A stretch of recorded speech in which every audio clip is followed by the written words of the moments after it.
اس کی تین کیفیات ہو سکتی ہیں، کیوں اللہ کی طرف سے یہ چیزیں آتی ہیں۔ سب سے پہلی شے ہے، اب وہ جو آیات میں نے سنائی تھی وہ سن لیجئے پہلے ترجمہ۔ سورہ تغابن میں فرمایا ما صاب من مصیبت الا باذن اللہ، دیکھو کوئی مصیبت تم پر نہیں آ سکتی، نہیں آتی مگر اللہ کے اذن سے۔ ومن یؤمن باللہ، اور جو شخص اللہ پر ایمان رکھتا ہو یہد قلبہ، اللہ اس کے دل کو ہدایت دے دیتا ہے، اس کے دل کو سکون عطا کر دیتا ہے، وہ راضی برضائے رب ہو جاتا ہے، اس میں شکوہ نہیں رہتا، اس میں شکایت نہیں ہوتی، اس میں تلخی نہیں ہوتی، کیوں ہو گیا، کیسے ہو گیا، کیوں ہو گیا، نہیں ہونا چاہیے، نہیں دیتے۔ یہ سارا جو پیچ آدمی کھاتا رہتا ہے نا اندر ہی اندر، وہ جو پیچ کھا رہا ہے، یہ سب پیچ سے نجات نہیں گئی۔ برو کشید سے پیچا کہ ہست بود مرا، چے اقدہا کے مقام رضا کشود مرا۔ یہ پیچ کھانا جو ہے، پیچا کے ہست بود، اس سے اللہ تعالیٰ نے مجھے نجات دے دی ہے مقام رضا کے ذریعے سے۔ کتنے بڑے بڑے عقدے میرے حل ہو گئے اس مقام رضا سے، چے اقدہا کہ مقام رضا کشود میرا، میرے تو بہت سے عقدے اس سے حل ہو گئے۔ اس حوالے سے ایک موٹی بات تو یہ ہو گئی، لیکن اب اس کو تین حصوں میں تقسیم کیجیے۔ پہلی بات یہ کہ یہ اللہ کی طرف سے آزمائش کے طور پر آتی ہے۔ آزمائش، میرا بندہ اس پر صبر کرتا ہے یا نہیں، یا میرے خلاف بکواس کرنے پر آمادہ ہو جاتا ہے۔ اللہ تو ایسا ہے، اللہ نے تو ہم پر کبھی کرم کیا ہی نہیں ہے، اللہ تو ظالم، معاذ اللہ معاذ اللہ معاذ اللہ۔ کہیں ایسا تو نہیں، میرا بندہ جو ہے تکلیف کو جھیلتا ہے میری وجہ سے، یہ سمجھ کے کہ اللہ کی طرف سے آئی۔ یہ سب جو ہے یہ بہت بڑی کامیابی ہے اگر انسان کو حاصل ہو جائے۔ اور اس صبر کے نتیجے میں دو اور باتیں پیدا ہوتی ہیں۔ یہ مضامین علیحدہ علیحدہ دروس کے اندر آتے رہے ہیں، لیکن آج ایک نئے عنوان کے تحت جمع ہو کر آ رہے ہیں۔ پہلی بات یہ ہوتی ہے کہ یہ امتحان کا نتیجہ کیا نکلتا ہے کہ آپ نے ایک امتحان پاس کیا تو آپ کے اگلے درجے میں ترقی ہو جاتی ہے۔ 5ویں کا امتحان پاس کر لیا نا تو 6ٹھی میں جائیں گے، اب 6ٹھی کا امتحان پاس کریں گے تو 7ویں میں جائیں گے، 7ویں کا پاس کریں گے تو 8ویں میں۔ درجہ بدرجہ انسان کی دینی، ایمانی اور روحانی ترقی کا ذریعہ یہ آزمائش ہوتی ہے۔ جتنا اس میں صبر ہوگا، جتنا اس میں تسلیم و رضا جو ہے آپ حاصل کرتے جائیں گے تو آپ کے درجے بلند ہوتے چلے جائیں گے۔ آپ کا امتحان کڑے سے کڑا آئے گا، بڑے سے بڑا آئے گا، مشکل سے مشکل تر آئے گا۔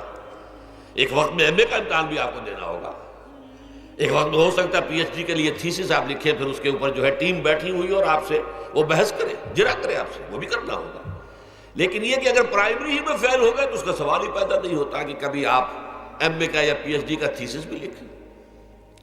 اور اسی کو دوسرے انداز میں کہا گیا ہے قرآن مجید میں، وَلِيُبْلِيَ الْمُؤْمِنِينَ مِنْهُ بَلَاءً حَسَنًا۔ اصل میں ابلا کہتے ہیں، بلا یبلو جو ہے عربی زبان میں آتا ہے آزمانا۔ خلق الموت والحیات لیبلوکم ایکم احسن عملا، یہی معنی ابتلا کے میں، ابتلا یبتلی آزمانا۔ ابلا یبلی جو آتا ہے باب افعال سے، اس میں آتا ہے کسی کو کسی تکلیف میں ڈال کر اس کو نکھارنا، کہ اس کا جوہر نکھر جائے، اس کے اندر جو خیر ہے وہ اور چمک جائے، لوگوں کو بھی معلوم ہو جائے کہ یہ شخص اس مقام کا اہل ہے، اس کے اندر یہ صلاحیت ہے، اس میں یہ قوت موجود ہے۔ تو یہ گویا کہ اہل ایمان کی صلاحیتوں کو نکھارنے کے لیے اور ان کے درجات کی ترقی کے لیے بھی اللہ تعالیٰ دنیا کے اندر یہ مصیبتیں اور امتحانات جو ہیں آزمائش کے حوالے سے افراد پر بھی اجتماعی طور پر بھی لاتا ہے۔ اور ایک اس کا اور بھی ہے، اہل ایمان پر اس طرح کی ابتلاء و آزمائش کی ایک نوعیت اور بھی ہے، اور وہ یہ ہے کہ جو بھی آپ سے غیر ارادی طور پر، یا یہ کہ آپ نے کوئی گناہ ارادی طور پر بھی کر لیا، اللہ تعالیٰ اس کی سزا اسی دنیا میں دے کر آخرت کی سزا سے محفوظ کر دیتا۔ گویا کہ اس سے بڑا خیر کیا ہوگا؟ یہاں کی سزا کیا ہے؟ جھیل لی آپ نے، بخار آ گیا، ٹانگ ٹوٹ گئی، چلیے 3 مہینے آپ بستر پر پڑے رہے نا، اور کیا ہوا؟ کچھ نہیں۔